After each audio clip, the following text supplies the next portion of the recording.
కాంగ్రెస్ పోరు బాట పట్టింది. బీసీ రిజర్వేషన్ల కోసం ఎందాకేనా అంటున్నారు హస్తం పార్టీ నేతలు.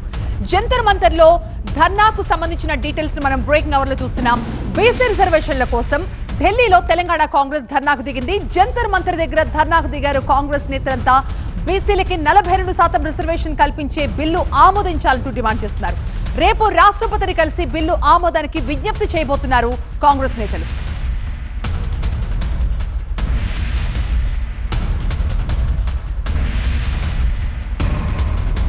ప్రస్తుతం ఈ మహాధర్నా కార్యక్రమంలో విజయశాంతి మాట్లాడుతున్నారు. లైవ్ లో చూద్దాం. నిజంగా బీసీ బిడ్డల గురించి చెప్పాలంటే చాలా తక్కువే, ఎంత చెప్పినా తక్కువే. మన భారతదేశం అభివృద్ధి చెందిందంటే దాంట్లో బీసీ బిడ్డలు పెద్ద పాత్ర పోషించారు. వాళ్ళ సాక్రిఫైస్, వాళ్ళ శ్రమ, వాళ్ళ కమిట్మెంట్, వాళ్ళ త్యాగాలు ఈ భారతదేశానికి ఇచ్చింది. చేతి వృత్తుల కోసం ఎంతో కష్టపడ్డారు. చేతి వృత్తులు చేసుకుని ఎంతో సంతోషంగా బతికేవారు బీసీ బిడ్డలు. కానీ ఇవాళ కాలం మారింది. యంత్రాంగం కాలం మారింది. మిషన్లు వచ్చేసినాయి, రోబోలు వచ్చేసింది. రోబోలేమో వంటలు చేస్తుంది, ఆపరేషన్ కూడా చేస్తుంది.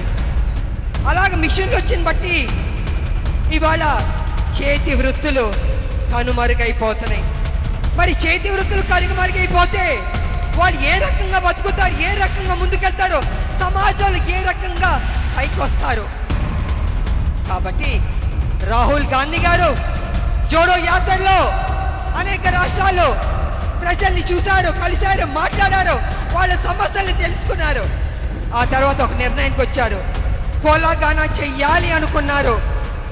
తెలంగాణలో ఉన్న మన కాంగ్రెస్ ప్రభుత్వానికి, మన ముఖ్యమంత్రి గారికి కోలాగానా చేయండి అన్నారు.